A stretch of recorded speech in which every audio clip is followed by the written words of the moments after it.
so funny. And then he leaves. And we carry on, we reach back. And the next day, I was visiting a friend of Guruji in Pune, whose father started a museum of saints, like of all India. And so as I'm sitting there, I'm sitting, and from the corner of my eye, I see the same man in one of the displays. And so I ask her, who is that person? And then she asks why. And I said to her, because I met him yesterday. And she looks at me and she's like, that's not possible. He's been dead for 30 years. And I said, no, I did meet him. And then she said, it's not possible. It must be somebody who looks like him. And then, so I showed him the photograph. And in the picture of him on the wall, we compare the thing that you cannot mistake. We compare the ear. And the ear in the picture and his ear were exactly the same. The eyes were exactly the same. The face was exactly the same. And then she refused to say anything. She didn't want to say, yes, it is him, or no, it's not him. She just changed the subject. So this is my two experiences with, and so the link then between, so if you ask about this divinity, only God can show himself to you. I think there's very little that you can do, right? If he chooses, he gives you what he wants to give you. And so like this Guruji that has done so many, like, and one day uh, we were talking, and then I wanted to give him some gemstones for his birthday. And so I planned to get like 3 or 4 from a supplier in Ajmer. And then so he said, why you will go so far just to get 3 or 4? I will give you some money, get more, right? So we go to Ajmer. It was in the height of summer. So the weather is like 43, 45 degrees like this. So Ajmer is in Rajasthan, which is in the desert. So we're coming back, right? It's just after 3 in the afternoon. So still really, really hot. And so walking on the road, I see this sadhu with a really big brass kamandelu, and again, a big sack he's holding, right? And so he's walking on the road, very steady. So from the car, I'm watching, he's not sweating, even though it is very hot. And his steps are very deliberate. He's walking very deliberate. And so I get out, I stop the car and I get out. Abu Sandeep was with me, and 2 devotees from South Africa were with me. And so I go towards him, or I say to Sandeep to ask him if he needs anything.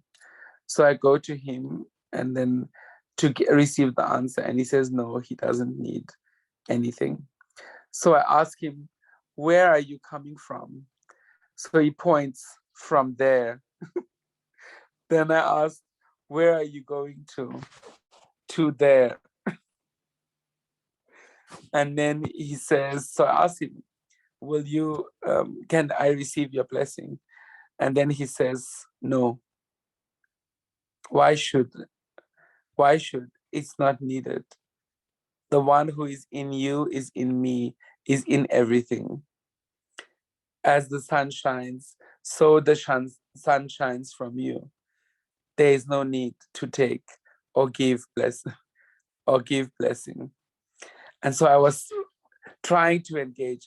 And then he just said, Om comes, Om goes. And he got louder and louder in Hindi. He said, Om is coming. And so I'm trying to speak with him and to see if there's anything that I can take at all. And he turns and he starts to walk. And so as he's walking, I steal to touch his feet. And And then I can see in his even though he doesn't want to acknowledge, he smiles, right? And so we get in the car and we continue. And then I asked the question, right? In my mind, I asked the question, who were you, right? Who was that? And so we're traveling, and then 5 minutes after this, a car comes in front of us. And in the car is a life-size deity of Shirdi Sai facing us with his hand in Abhaya Mudra. That was so, as I asked the question, the car came in front of us. It was really, really, really amazing, really cool. And then as soon as we got home, I remember it was on a Thursday, and then Guruji called and said to me, wow, you keep having such adventures. You are so lucky, you keep having such adventures. And then I said to him, I don't think luck has anything to do with it, because he really is arranging all of this. So that was really cool. And then so somebody asked the question if I've ever had an experience with Shiva, with Mahadev. No, but I have met Hanuman 4 times. I think I've told that story previously, so I'm not going to tell it. Please share all the stories with Hanuman. What? All of them? Yes, all of them. Wow. Okay, so the first time was in 2008. Guruji did the very first pilgrimage for like devotees and brahmacharis, and we moved from the south of India to the north of India. It took place over a period of, if you can imagine, being on pilgrimage with Guruji for almost 6 weeks. Almost 6 weeks we traveled together with him. So we were moving from South India to, we ended in Vrindavan. It was my first visit ever to Vrindavan. And like when I look back, I see how he orchestrated everything and who will be there and what will happen there. And so everything was known to him already, and he made the whole plan then already. So we reached to Rishikesh, which was like the last week of the trip. And in Rishikesh, we reached, and it was also the place where he revealed to me the how dangerous pride is. So that all happened. And then on the last day that we were there, it was the International Yoga Festival. So there's like about 1,000 visitors, and they're like guest speakers and different yoga schools. They all come together to celebrate yoga. And so Guruji was one of the guest speakers. And so his demonstration was singing and dancing to the divine name. That's what he did. And so then at the end, they had invited him to sing on a stage that was in the middle of the Ganges. So he went to sing, and at the same time, because the time was delayed, they wanted to take the group photograph. Every year they take a photograph of all the teachers and their students and guests. So it's like 1,000 people to 800 people like that take and so as Guruji was singing on the stage, I noticed this. So Rishikesh is the place of Tripund. You see everywhere this 3 lines of Shiva, right? People wear. And I've never seen, or very rarely have seen, a Shri Vaishnava tilak in. And never mind, I didn't know what is a Shri Vaishnava back then. So this man comes to sit in front of me. He was wearing a really thin white cotton cloth. It was draped in a really old way. He had sindoor on his hair, and he was very attractive, and his body was quite muscular, but his movements were very erratic, like a monkey. And so he sits in front of me, and then he looks at me, and he speaks, and he says, "Oh, your guru is from Mauritius." And I was like, "Yes." And then he looks around at everybody, and then suddenly they switch off the sound, because everybody, instead of going for the photograph, were now sitting and listening to Guruji. So then the organizer was moving everybody towards where the photograph had to be taken. And so everybody gets up and I get up. And so he's there standing. And then he says to me, "What's happening?" And then I say, "We are going to take a photograph." So he looks at me and he's like, "What is photographed?" And then I said, "Come with me, you'll see." And so I hold his hand, and we're walking, and there's quite a lot of people. So we're walking and I'm holding his hand. And so we reach to the place. They made like a makeshift stage, and we climb up the first step, the second step. I can feel his hand. So I turn back to lift him up, and there's nobody. He's not in my hand. He's gone. So, but it was strange because I could still feel his hand in my hand. And then I see Guruji, he's walking off,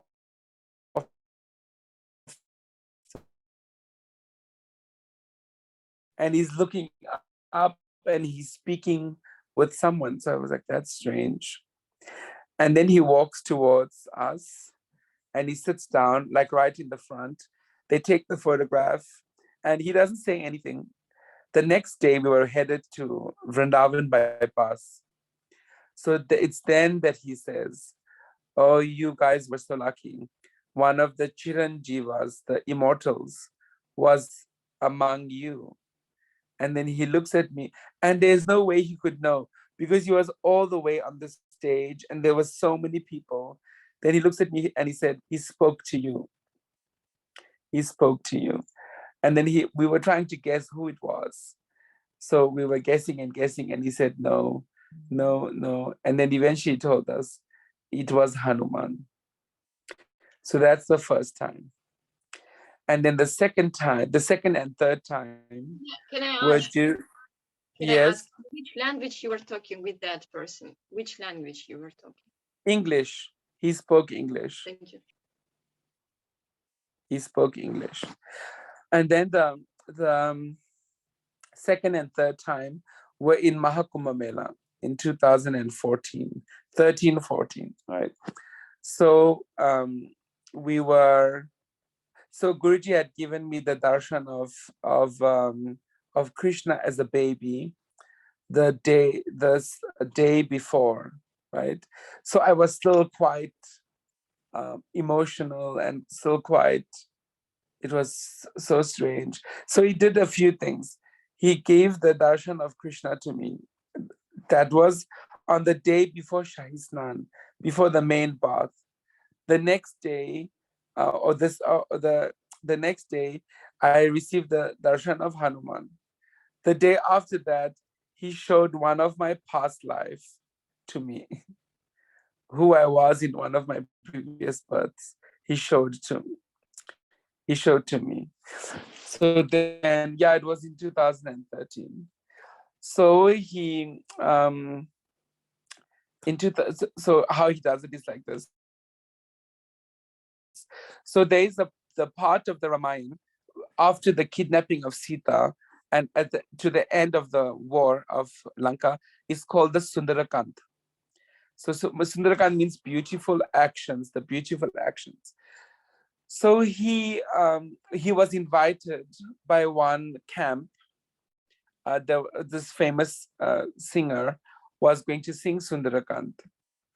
And I had a friend coming from the UK on that same day. And so he kept calling me to ask where we are and what is going to happen. And then the driver didn't want to take him to our camp. And so he was panicking.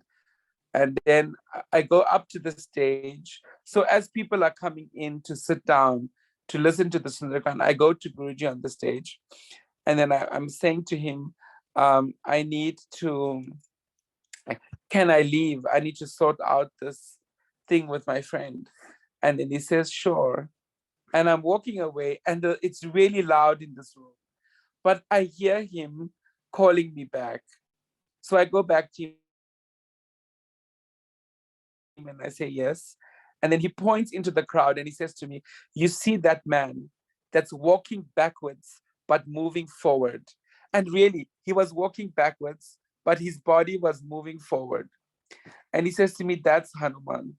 Go and take his blessing. So I was like, okay. So I go, and he was just like a regular person. He was wearing traditional traditional Rajasthani clothes, like really big kurta pants, and he was blind in one eye. He was blind in his left eye, and so he was sitting, and so I bowed down to him, and then he bowed down to me, and I left. And so then I sorted out the thing with my friend, and I come back into the hall, and the whole night I'm watching Guruji and watching him. His attention never left Guruji. The entire time he was just looking at him, right? And so at the end of the Sundarkand, I was looking where he is, and I couldn't see him. So we go back to the camp, and then Guruji is sharing with Swami he was not Swami Revati then, Revati and Swami Aniruddha. They were not, neither of them were Swamis then. So he's sharing with them the that I had seen Hanuman on that day. And so they were like, yesterday he saw Krishna, today he saw Hanuman. What is this? It's so unfair. We didn't see anything. And so then they said, we also want to see. And so he says, okay, I'll try to arrange the next time, I'll try to arrange it, right? So then, now remember, there's 47 million people in this Kumbh Mela, right? And so the first snan is gone. The second snan after Shahi Snan was, I think, 3 or 4 days after. I'm open to correction. It was like 3 or 4 days after. And then, so we are going with Vaishnavas now. First snan, we went with Shaivites. Second snan, we are going with Vaishnavas. Vaishnavas always go into the water after everybody has gone. So we are going, and Guruji is up on a truck, and we rocked that Kumbh Mela. It was incredible. Nobody was singing. We sang, we were dancing, we were singing, and then we got stuck on a bridge, right? About to go into the place where we can go in the water, right? So we we stop, and we are stuck on this bridge for about an hour, right? And so there's so much singing, so much, and everybody's throwing flowers and is singing, and then I'm looking at Guruji, and then I don't know if it's like feel or see from my right side. I turn, and the same man is there, and his hands are folded in front of him, and he's looking at Guruji up on the truck. So now I think I'm not telling Revati and Aniruddha. I don't know how it's going to happen, but I'm not saying anything. So I wanted to see how he is going to get. So I'm watching Guruji really attentively to see if he's making any indication with his eyes, he doesn't do any indication. And then I turn and I see Revati and Aniruddha are touching the feet of this old man, right? So what communication and how it happened, and he made them to go, this was like beyond understanding. And so then there was even a picture take. He allowed a picture to be taken of him, so it exists. One of the Russian Matajis, I think it was Marina, took a picture of him. And then he was gone. We never saw him again.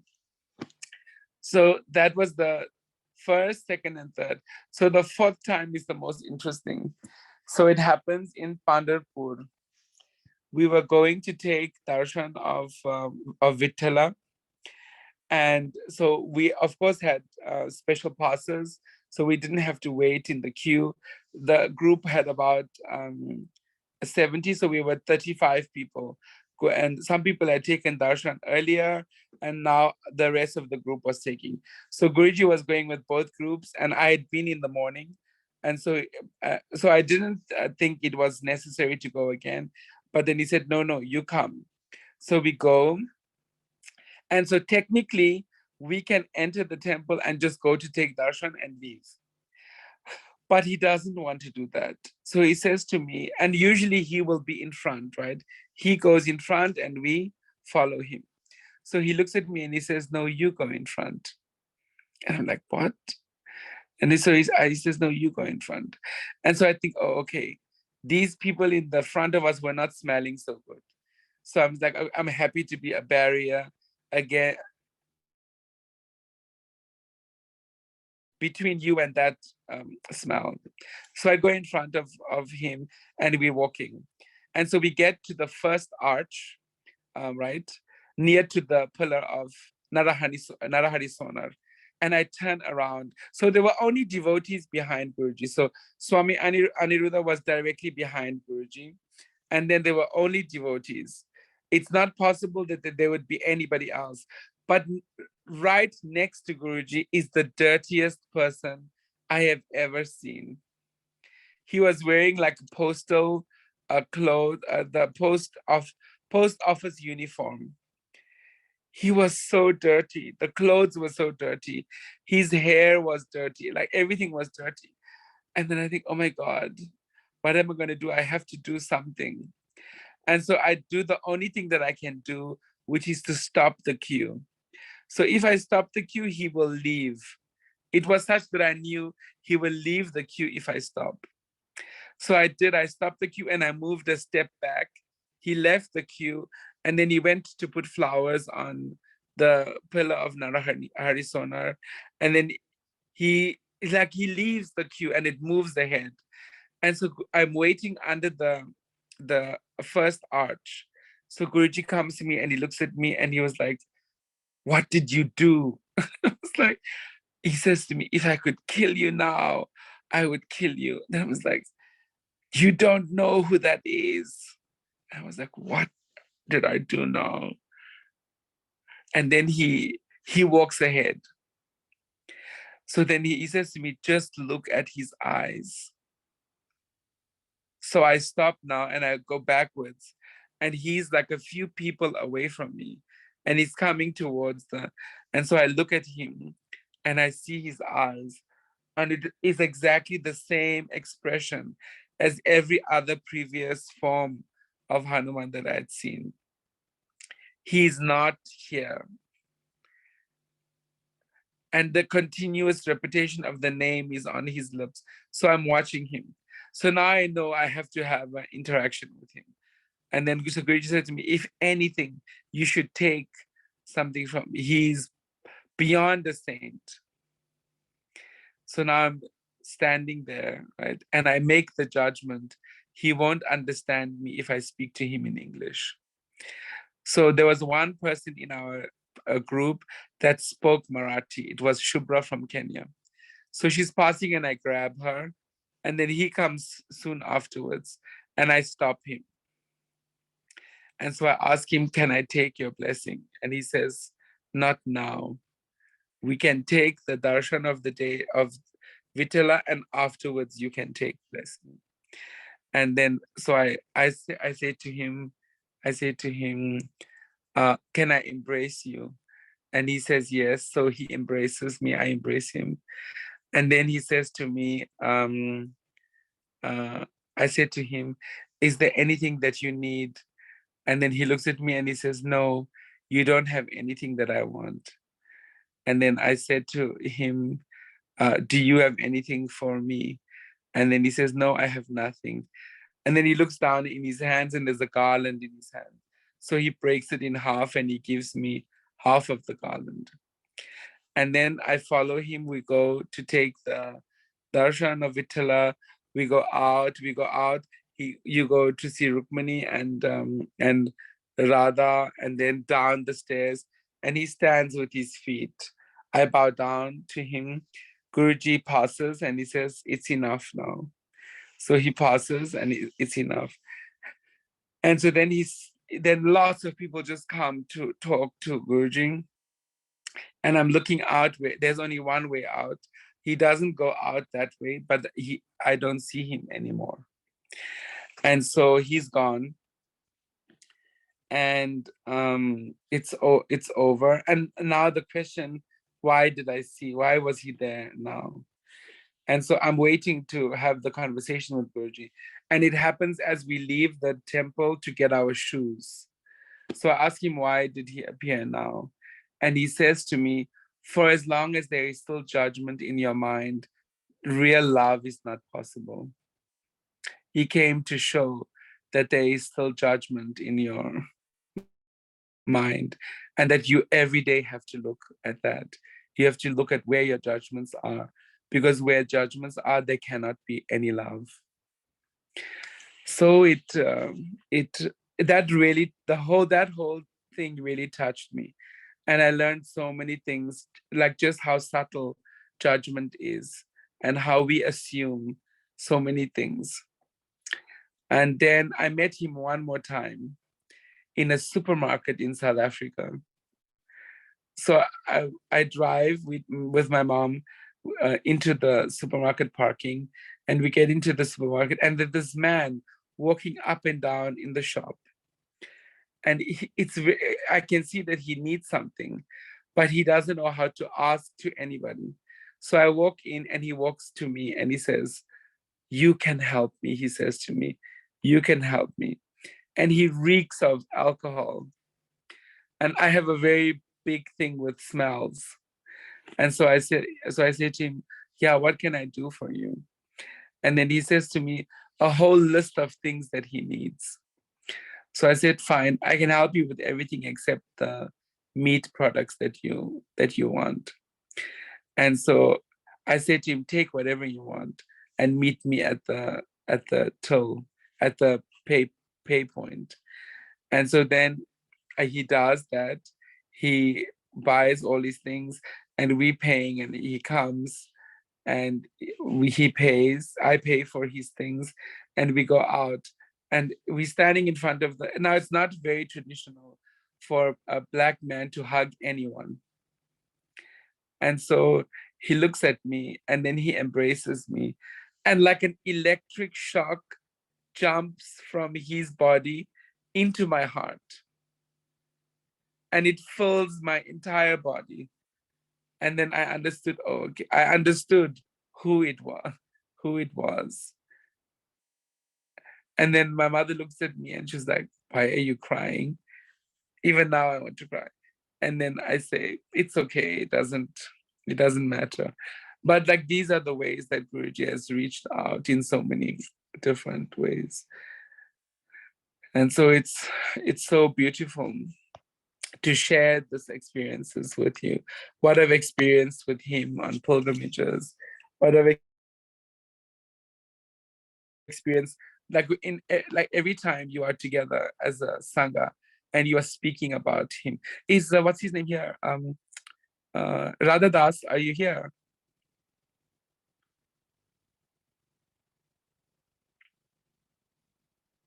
Radha Das.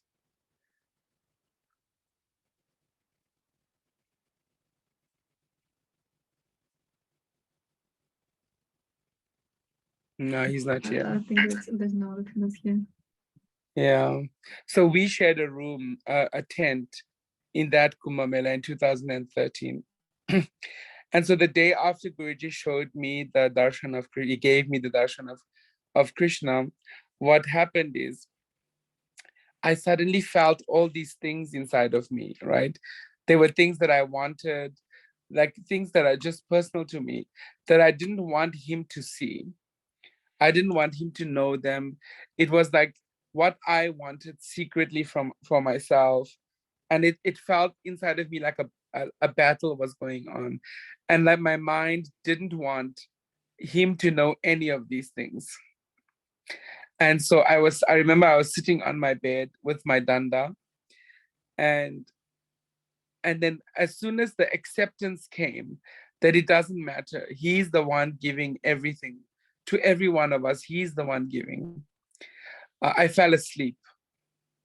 So then he walks into the room, apparently, and he stands and looks at me for more than 10 minutes. And after 10 minutes, he gives me the feeling that he's there. So I open my eyes and I feel so exposed. I felt so exposed. Like, I feel like it's one thing to know that he sees everything, but to feel that he sees everything, that whatever had just happened, he knows. So then he sits down on the bed and he looks at me and he's like, what's wrong with you? You're not yourself. And so I don't like where to put myself or what to do. And it feels so painful that he's the most important person in my life. He is he is God, right? And there I am in this situation with him. And it's like, there's things that I'm trying to protect. There's parts of me that I'm trying to, that I'm hiding, that I want, it was so strange. And so he spoke a lot of things. I can't remember any of them. And he was speaking at normal volume. And then I remember afterwards, before we left, because then he said, come on, let's go and have lunch. And then I asked Radhadas, did you hear anything? And he was like, did he speak? I didn't hear anything. So we left, and then it was the first time that this Vrindavan Mahima was sung. Somebody had I think Meera had memorized this Jaya Radhe, Jaya Krishna, Jaya Vrindavan, that song. So it was the first time that she sang it for him. And I remember he was wearing a garland of red roses, of open red roses. And then I tied my hair up, and then he thought it was funny with a scarf. And so he tied his hair up too. And then he looked at me, and it was so much was going on since the day before. And so he took the garland from his neck and he put it on me. And there was so much of sensation. It was oozing out of the garland into me. And it was almost like it was making all the, I don't know how to describe, the hurt or confusion, or because I had just discovered such a huge thing about myself. And so it was doing that. And then he smiled. It was such a beautiful, beautiful moment.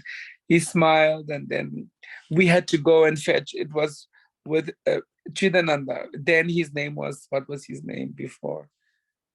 Anyway, so Chidananda, we had made a friend with a girl from Canada in Rishikesh, and she wanted to meet Guruji. So she had traveled by train all the way to Prayagraj. And now we had to wait for her and bring her back with us. So as I was walking, we were walking to the place where we had to meet her. I was telling him about the sensation that was coming from this garland. And he was so skeptical.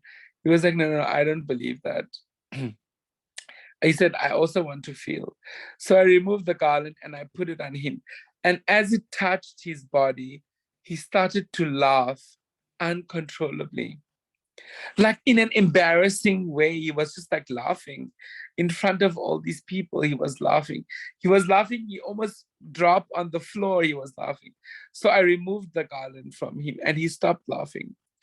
And then he said to after some time, I want to feel it again. So then again, I put it on him. And again, it was so funny.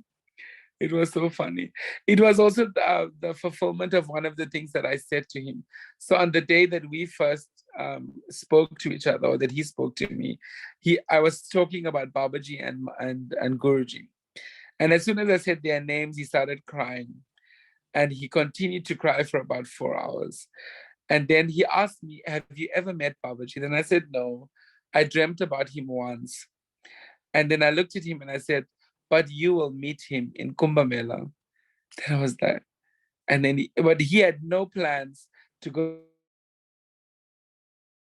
to Kumbh Mela. And I had no way to know if so anyway, on the day that it happened, so he was very resistant to accepting Guruji as his guru. He was convinced that I was his guru. And when he said it, I just laughed, like in his face, I was like, you're so crazy.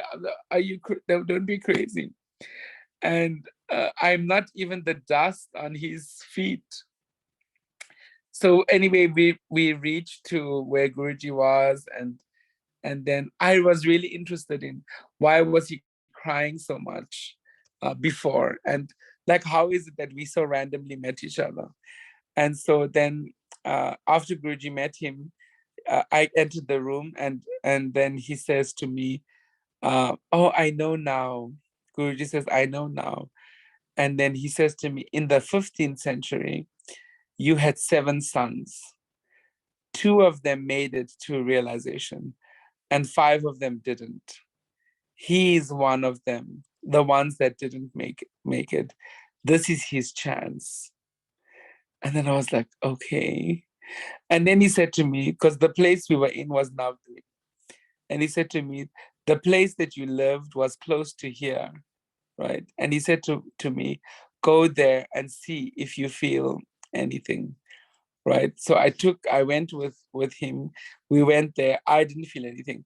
I just wanted you to get back to, Guruji had already gone to Varanasi. So that's where I wanted to go. And so that was the end. That was the end of it. And so at Varanasi, he started the process of what will happen that will give me the vision of Krishna. And so while we were there, Chidananda and Aradhaka and Aradhaka's then wife were living in the Mela. So they were like 20 kilometers away from us, and one other devotee from Nepal. So every day they would walk 20 kilometers to get to our camp. And then on one of those days they were walking, and this person like started to walk in front of them, and he turned around. It was Chida and this guy from Nepal. What's his name? Thakur from Nepal. He turned around, and it was Mahavadar Kriya Babaji. Like as you see him in the pictures, Mahavadar Kriya Babaji, they could see it's him. So he walks in front of them, just a little bit away. And as he's walking, they tried to catch up with him. Even when they were running, they couldn't reach him, and he was just walking. So they reached the place where the road forks. If you go right, you go to our Guruji's camp. If you go left, they knew they will never be seen again. So he turns left and he walks. And then it was the deciding moment for Chidananda, right? So he turns right. And when he gets to our camp, he passes in front of Guruji's tent. I remember I was sitting on the floor and Guruji was standing. So as he comes towards the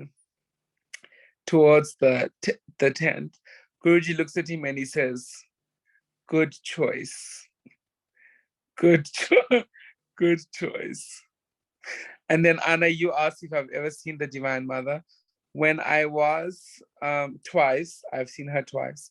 So when I was in my early 20s, I was 26. I took brahmachari initiation. And then Guruji gave the first test to me. There was a girl that I really liked, and I was chasing her, and she didn't give any response. And so I took brahmachari. I didn't say anything to her.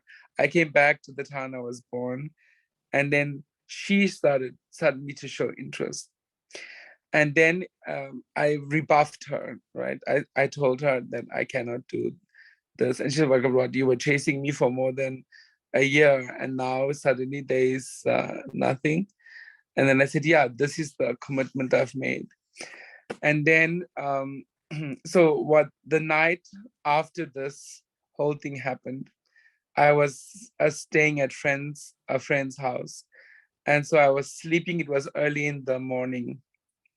And the tap, the water in the toilet was leaking. So it was making a very specific sound. And so as I sleep, I'm in a smashan. You know what is smashan? Like a traditional Indian crematorium, right? It's just like an open land and people are being burned. And so I'm in that place. And in the middle of the smashan, there is a stand made of black marble. And it has 4 pillars. And in the center is a deity of Kali.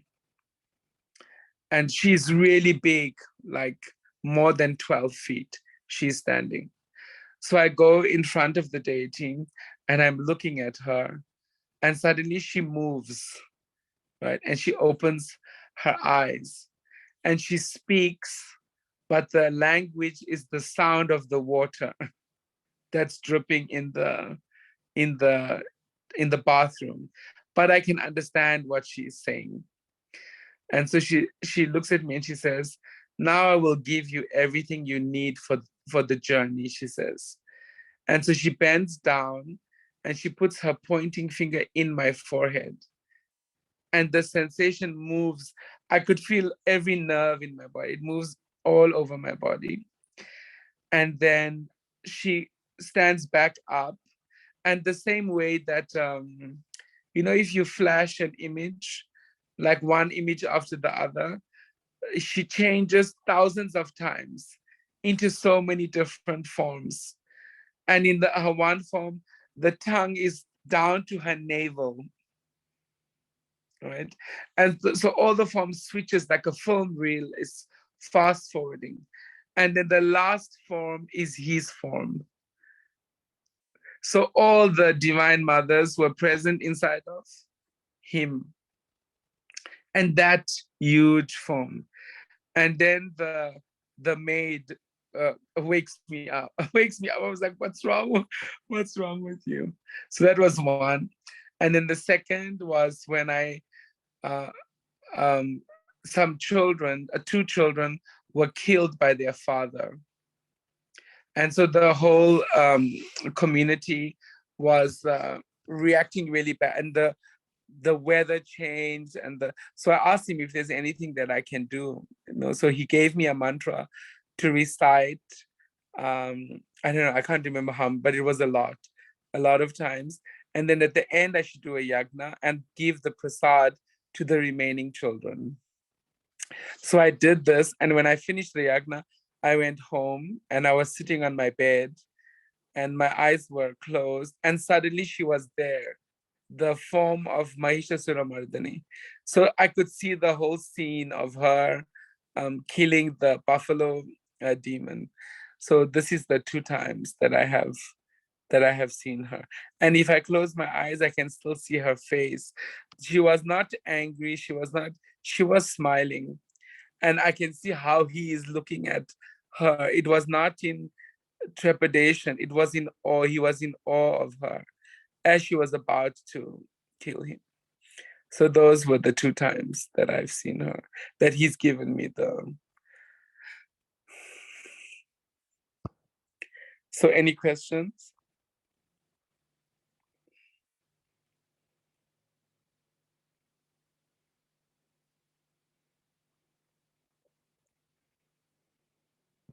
Can you please share about your mother and father? I mean, your physical.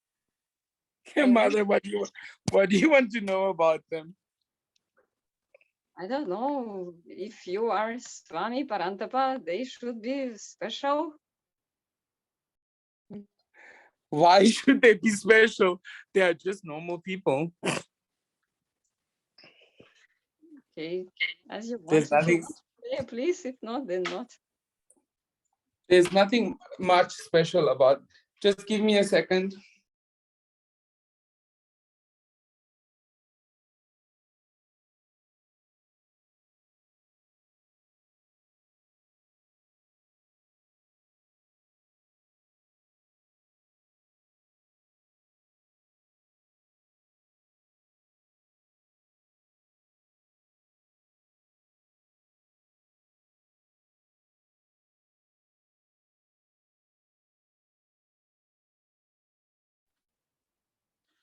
They are, how do I put it? They are very interesting people, my parents. So my mother is retired now, but she worked for a long time as a psychiatric nurse. And I have, so my father and her were never married. So she had me when she was 19. And she shared with me the day I was born and when I was 26 years old. Actually, when I took brahmachari, it was that birthday that she explained like a lot of stuff, and that there was that the process was really interesting for her, and that I changed her whole life, of course. But she left when I was 5 to study and continue her career. And then my father went to the army. So he was in the South African army. And he tried to like keep in touch, but it broke, the relationship broke. And there was a lot of course, distance and time. And I remember clearly times of them being together. And I remember like seeing them together when I was like 2 and 3, like that age. And even younger, I remember maybe like 1.5 or something. I remember incidences. And then, so they parted ways and they didn't see each other for a really long time. I think more than 20 years, they didn't see each other. And then I was returning to the town I was born a few years ago, like 5 years ago. And so I asked her to come with me. And that morning, my dad came to visit me. He heard that I was around. And so he came to visit me. So to see the two of them seeing each other after such a long time was really interesting. How uncomfortable they were with each other. And so I have 2 sisters and a brother. So my mom remarried, didn't remarry, because she was never married to him. And so I have 2 sisters and a brother. None of them are on the same path. But my mother is really interesting. She's very interested in of course, the mind and how it works. And she's fascinated by Guruji and how he does what he does. And of course, there's a lot of things that she can't explain and can't understand. But we've spent, because I'm in the town where I grew up from the age of 9, and she lives here still. So I've seen her quite frequently. And she feels really inspired to look at situations from a different perspective. And she's very available to that. So the relationship is really, how do I explain? I remember we were traveling by bus once in the night. And so we were speaking until late at night. And we arrived at the destination in the morning. And so the person that was sitting behind us said to me, "Are you mother and son?" And so she said yes. And she said, "That was the most incredible conversation to listen to. I've never seen an interaction between, never mind a mother, but between 2 people like this. I'm so grateful that I had the chance to eavesdrop in your conversation." So we have, and And if she believes something that I know is not true, I'm not afraid to correct her or to fight with her about it, or to say to her, no, this is not, like she had this belief about the difference between the soul and the spirit, and which one was linked to the personality. So we had a really long fight about it, a really big fight we had about it. And I told her, what rubbish do you believe? You have no evidence to prove that. And so I quoted where it comes from, scripturally where it comes from. And then she's not the kind of person to give up an argument. You know, she will not give up an argument. So instead of admitting defeat, she ended the conversation. And it was so funny. It was really funny. But we have a really amazing relationship. And with my dad, it's the same. He met Guruji once. And he lives really far away, in the small town that I was born. And he's so open and available. And so I gave him a picture of Guruji because he's not really, he's agnostic, so he doesn't really practice any faith. And so I said to him, at least speak to him. You don't even pray by accident. I said to him. So he does, he speaks to him. And yeah, that's the relationship that we have. Can I ask you also one more thing? Yeah. It's like, do you pray for your parents or? No, I don't pray for them. I don't pray for anyone really, because there's no way for me to know what's right for anyone. So when you say pray, the traditional understanding is that you make an intervention for somebody, you ask for them to be healed, and I don't do this. So what prayer is there is just to recite the name. There's nothing more to do. And then he knows what has to go where to who, and I don't do that. I don't do that. Because I don't know what's good for anyone.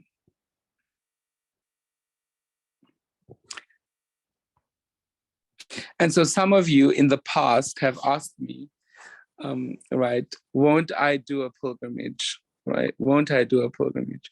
And then so this time I was in Sri Pittanilaya and somebody asked me, please, please, please. She said to me, she will do all the administrative work, right? Just do something where we can be with you and this sharing can happen. And so I thought, like, how would I do that? And that it should be something that's really affordable for everyone, because it's not so convenient or easy, because you never know if you will be accepted in Guruji's pilgrimage. And there are always so many people, and it's really difficult to have access to him. And so I thought, okay, I'll ask him for permission first, if I can do it. So I asked him, and then he said, sure, you can do one. And then I decided not in India.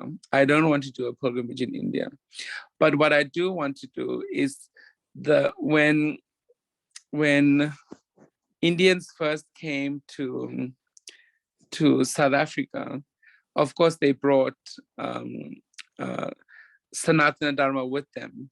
They brought deities with them. They brought their faith with them. And so they established temples here.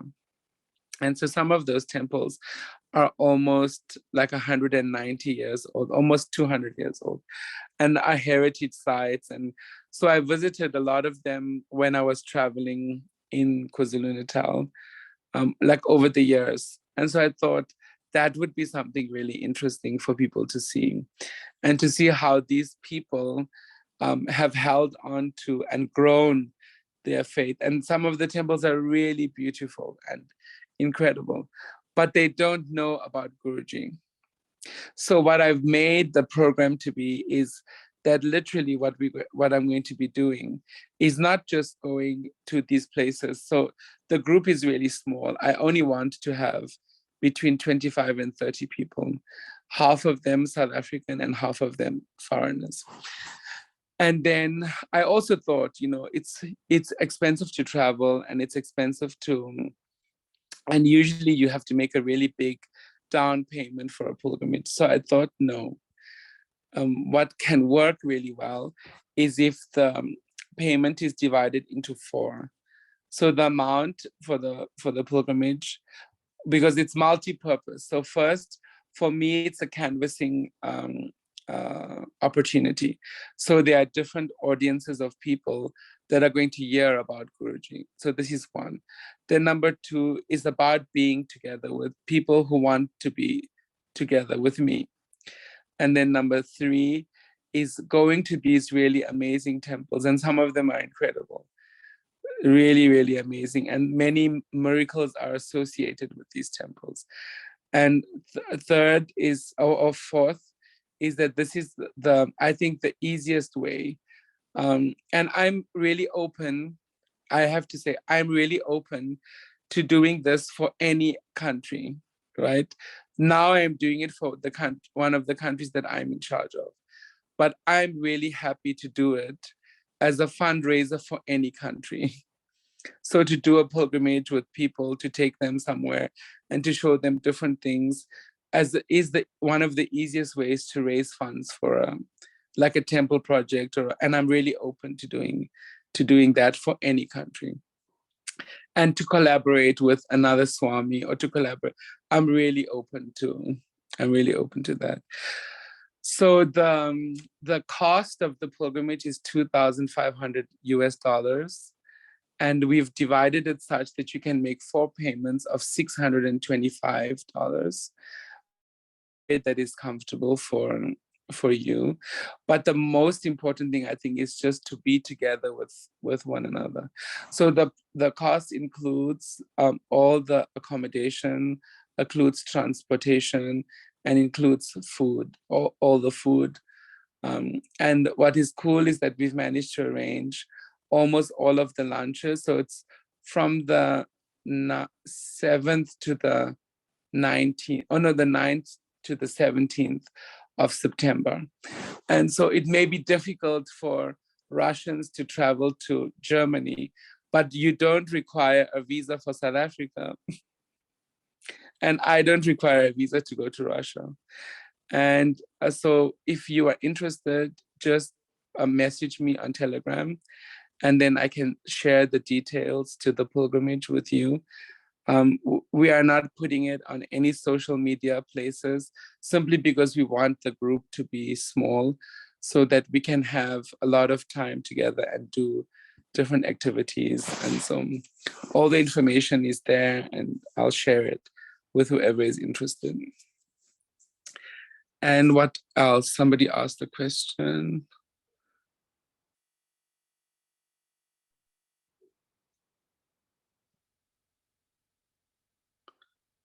Swamiji, can I ask? Yes. Yeah, Gurudev. Once I remember you told the story when Guruji said you to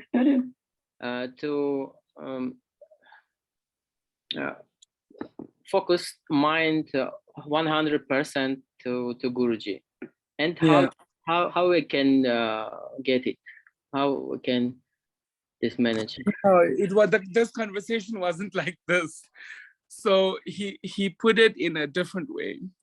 So I was telling him the story about a robbery that happened in a Krishna temple.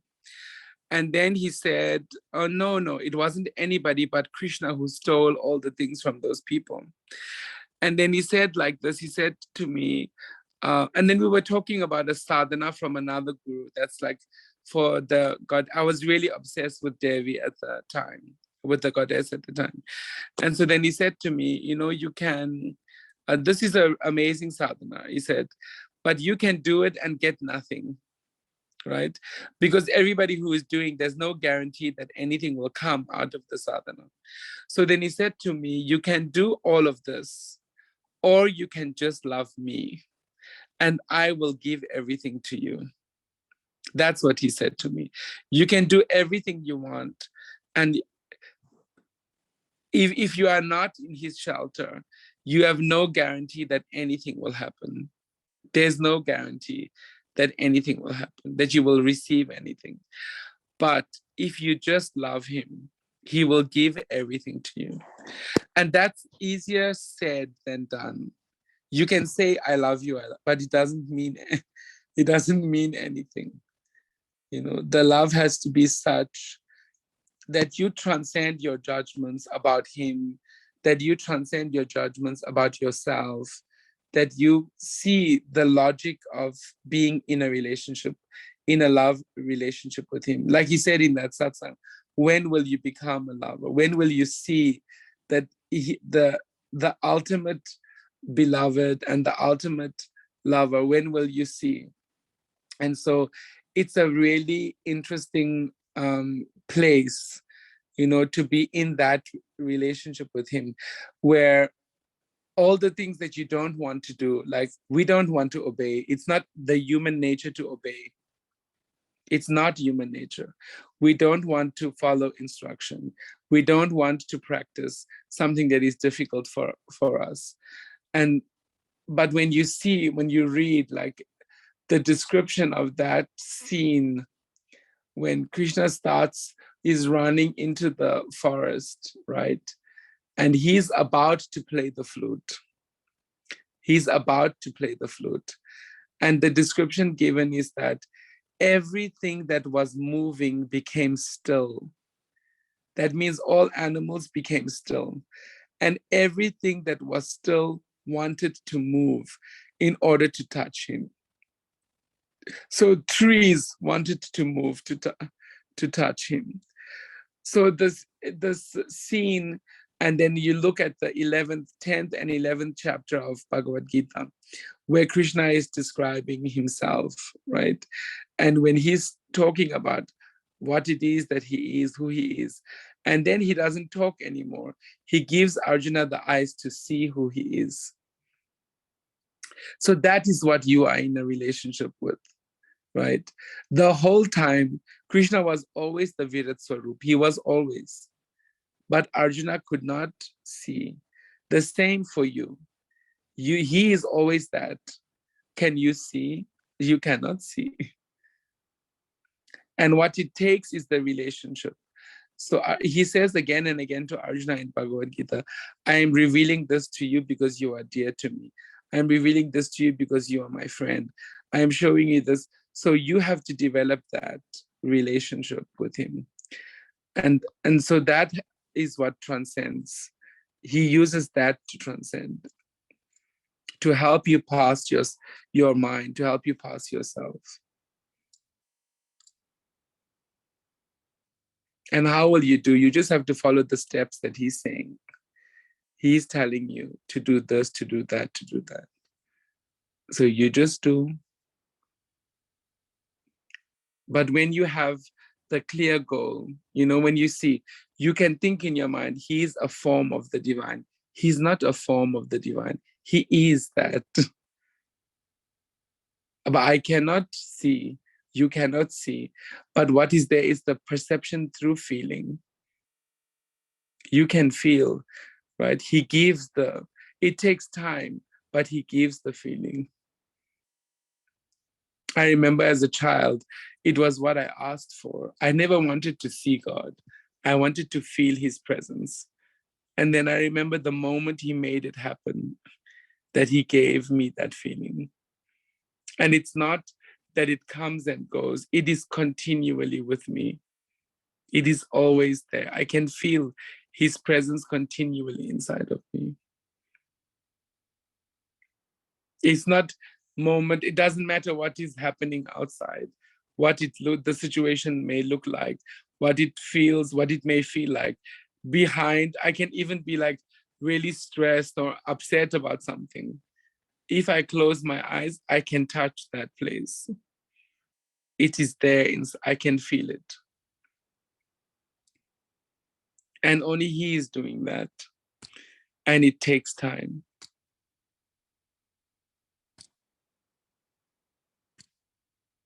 It takes time. And it takes understanding on your part. And when he says to gather the knowledge, learn, it's for a reason. Because it will give you the possibility to see more and more clearly what is this person moving in front of you. and also to be satisfied with whatever the position is where you find yourself, right? Because he's not going to give you what you are looking for on the outside. I pushed myself into his life. Really, I pushed myself because there was the feeling I feel inside that I belong to him and I will not accept another relationship. Like I will not accept a relationship where I am in it came inside of me. And so I pushed and he pushed right back. He pushed like at every moment he would remind me, no. He pushed back. And it was not in my time, it was in his time. So it took years, 8, 9 years it took. And then one day it was just different.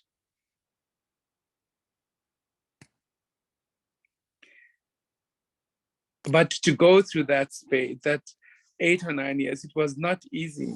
He really burns everything. And he points out all the things that have to change. And he points out what he does, he points it out. And not just that, he takes care of it. He takes care of it. So somebody's asking, tell us about that day. It's not one day, it's like a series of events. So first he let me know that like what his position is, where he stands. And then automatically I understand what my position is. And then I went through all the process so from before my brahmachari initiation, from that voice in my ear, it moved from there to begin to see more and more clearly. So I had many judgments, and so many judgments during one period, like just after my brahmachari initiation and before, were directed at him. Because I had the expectation, I came all this way and he completely ignored me. Like, it's like I didn't exist, ignored. And then he let me know that he knows everything that is passing through my mind, right? On one day. Then on Mahashivaratri of that year, right? My mind was on steroids. You cannot imagine, Anna. It was so crazy. It was so crazy. I remember he was standing in front of the audience, and the whole day I was watching him materialize lingams, and the judgments were so automatic they were just coming out of my mind. I was watching them and thinking, what the hell is going on? These are not mine. They're not coming from my mind. It's not, I'm not making them. They are just coming out like a volcano. And I was in so much pain, like literal, I was in physical pain. I was in mental pain. I was like, what the hell is going on? And on that night, he materialized Hiranyagarbhalingam. That was like my worst moment. When he brought it into the hall, my mind said, I will not bow to that, and I will not bow to him. It was terrified. It was terrified of the reality of what he is, right? And so he came in and then he put it down. And I remember it made a distinct sound. And so many judgments came. And then it wasn't long. I was there on my knees. I bowed down to him. I bowed down to but in the night, what happened before he made the lingam, the Hiranyagarbha, I was really suffering. So I sat all the way at the back of the tent. I was feeling very sorry for myself. And then he comes. So just a few days before he showed me, he knows, he answered 3 questions that I had in my mind without me asking them. So I now know that he knows what is happening inside of me. So he comes through the crowd. He pretends to be talking to this one and that, but he comes straight to me and he stands. And the whole night he was watching me. So I was looking at him, he was looking at me. And so he looks at me and he says to me, are you awake? And in my mind, I was like, of course I'm awake. Of course I'm awake. I said like way worse things in my mind, right? And then I answered with my mouth, yes, I'm awake. And then he heard me, and he looked at me and he smiled. And then he left, and then he made Hiranyagarbha and he came back. And then the next day he dematerialized the lingam. And when I got up in the morning, there was nothing. It was like, it was all gone. All of that pain, it was so intense, was completely gone. And so for some time after that, he kept on pushing, right? And whatever was left, he pushed, and he saw if there was any reaction. And so he just continued to do that for like years, about 7 years, he kept pushing. Then one day again, we were in Mauritius, and my name was Mangalananda when I was a brahmachari. So he says to me, he was leaving for the airport, and he looked at me and he smiled and he said, "Soon, my Mangalananda, soon." And he embraced me, and then he left.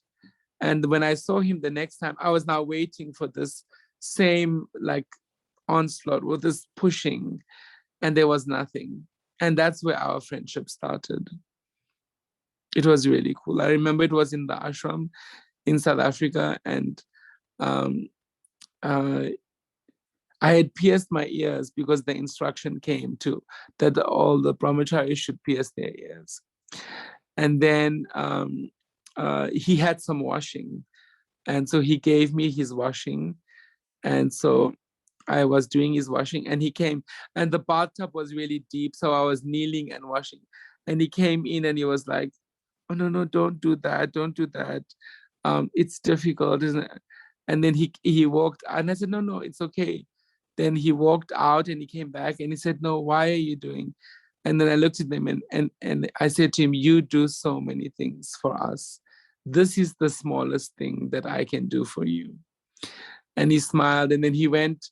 I finished and we hung up the clothes, and then he was just sitting in the lounge, and I was eating food, and then I was wearing some small earrings. So then he says to me, "Come here." And so he said to me, "Your earrings don't shine." And then I looked at him and I said, "Well, then you would have to make shiny ones for me. And he laughed. And so just earlier he was playing in the pool with everyone. And so I was watching him. And then we were walking, like after this conversation, we were walking up the stairs behind, and I said to him, "I see you." And then he said, "What do I see?" And so I said all the things.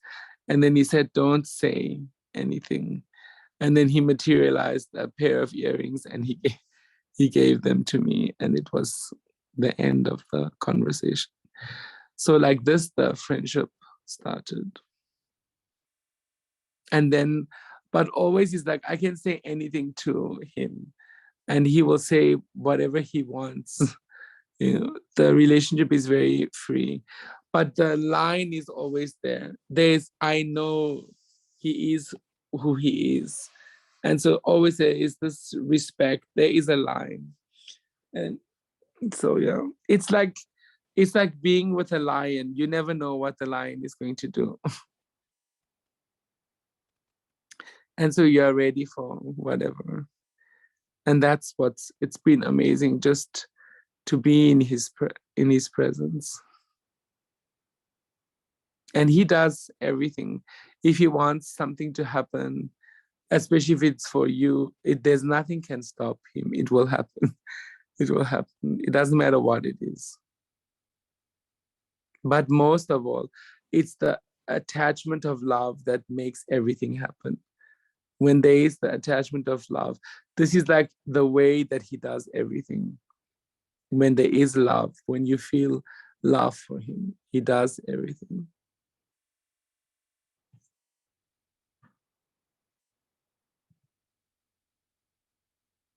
And that has to be it cannot be overnight. It takes a lot of time. So you have to be patient in this.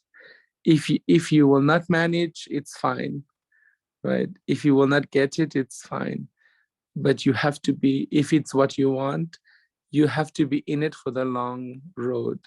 It's not a short road.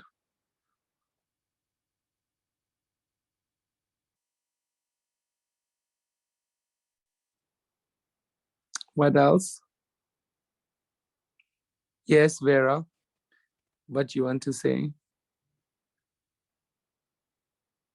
Vera Zenova, you want to say something?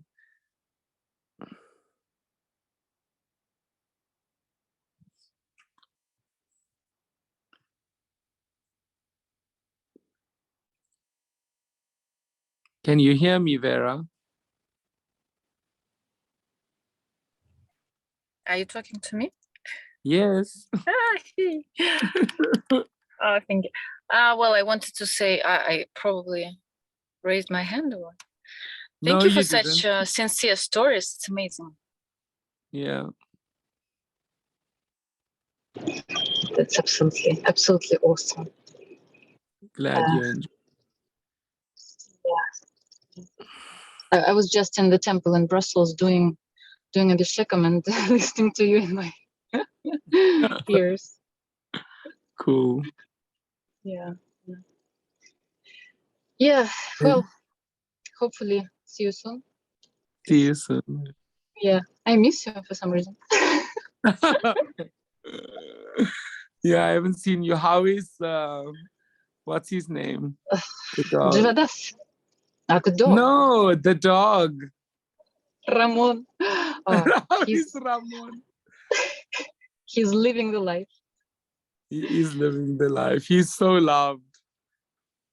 Absolutely. I'm surprised how Guruji is taking care of him. It's just a Yeah. dog, but no, it's not. It's not just the dog. No, no. And that he tolerates him. My God, he hates small dogs, but he Really? tolerates. Oh my God, I didn't know. I didn't know. He does. He doesn't like small dogs. Oh, that's hilarious. all. Well, he called him raccoon once, and he's always making. It's not a dog, it's raccoon. Yeah. Ramon the drone.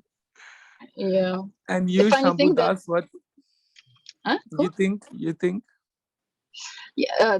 The relationship with this dog started in my dream. Guruji came with this dog before we had it. Yeah. And he showed me this dog and said, look. I was like, no, I'm so spiritual. It's not about the dog. And I was looking at Guruji. Let's talk spiritual things. He was like, oh, so stupid, huh? And then the dog appeared in our life. The same day I woke up and I had a call from somebody saying that we have a dog for you. So, yeah. Oh. What? Yeah. Yes, Yeah. Shambhudas, what do you want to say? Jai Gurudev. Jai Gurudev. Thank you. I just want to thank you. You helped me a lot in Vrindavan in this spring. Yeah. You say just a short words that don't think too much when I lose my phone.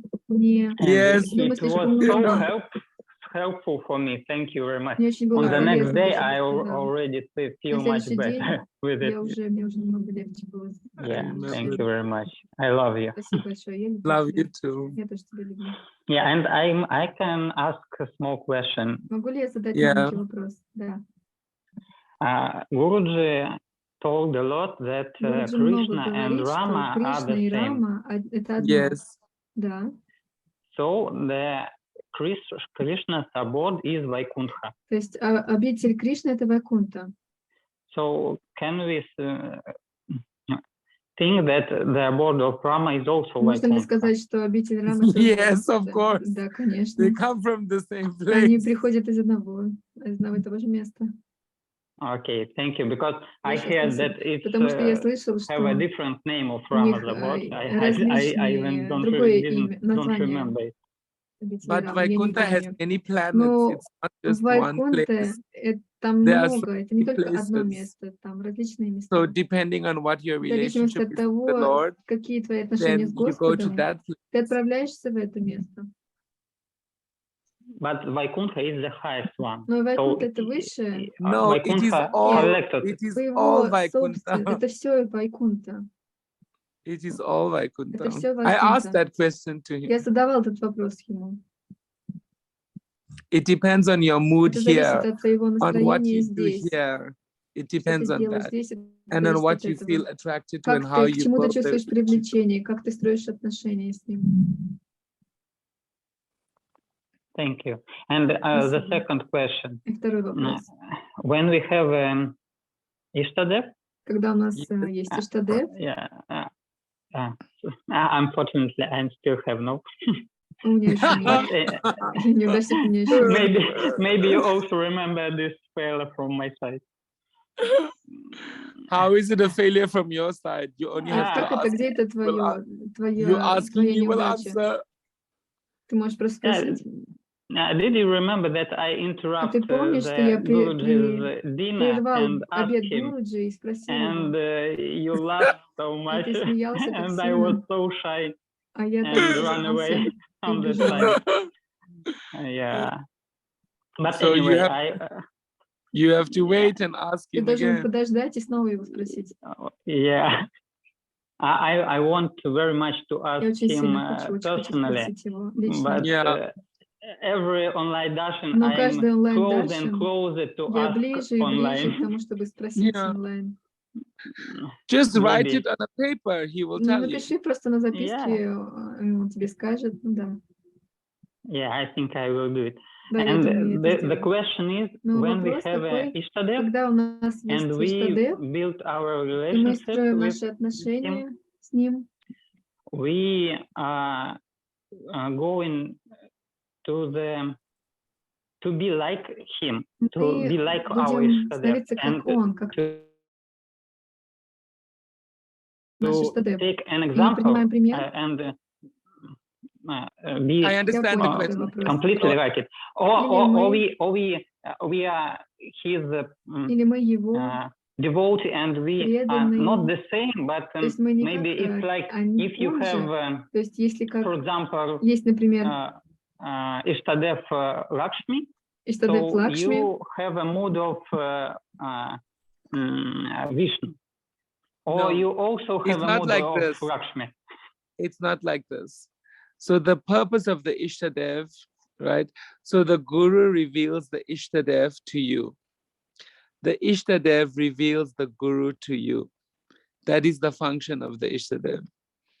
So all, like remember I said earlier, all aspects of the divine are present inside of him. So him giving the Ishtadev to you is him giving you a way to reach to him. That is the purpose. So the Ishtadev will do everything to help you along the way, to help you to access that knowledge and that experience. That is what it's for. And it's not that the relationship is only now. The relationship with Ishtadev is life after life. They have always been there with you to watch over you and to help you in making this progress. So, and do I right understand that Ishtadev can help us to be closer to Guruji and to understand better his words and his teaching? Yes, that's the responsibility, the job. Okay, To bring you thank to you. his, yeah. Very good. Thank you very much.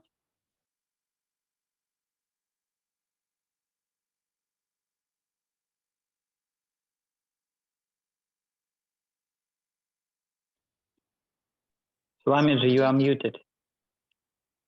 Swamiji, can I ask you, please? Yes, ask.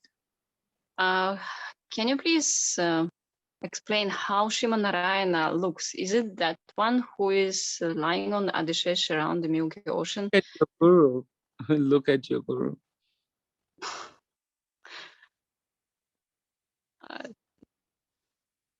I just really want to know his form. If he has, of course, he has form. Look at him. It is the same. Read the description. Look at him. It's not different.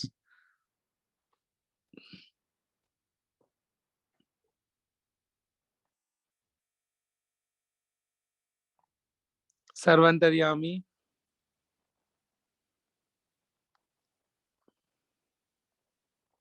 Yes. Yes, Swamiji. You want to say what? Nothing. I don't.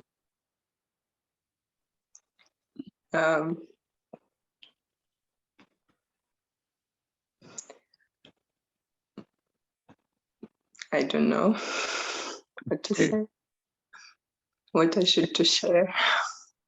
It was really nice to be with you guys. I have to go now. Thank you, Swamiji, for sharing so nice stories. Thank you.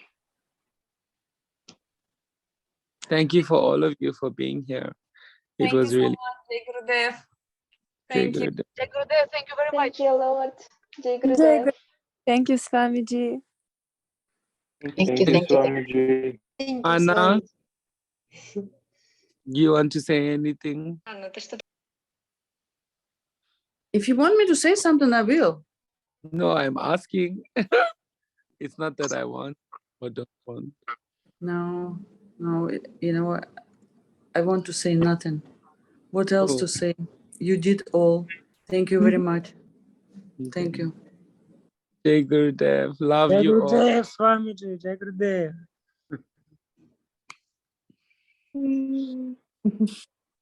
Thank you so much, Swamiji. Jai Gurudev, thank you very much. Jai Gurudev. Всем.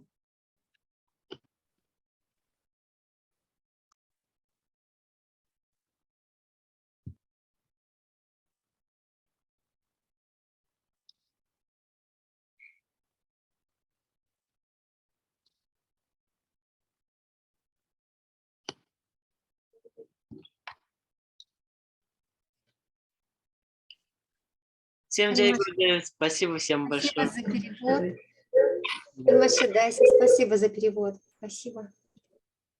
Jai Gurudev. Jai Gurudev, пока. Спасибо, ребята. Всех обнимаю. Jai Gurudev. Пока-пока. Jai Gurudev, спасибо за перевод.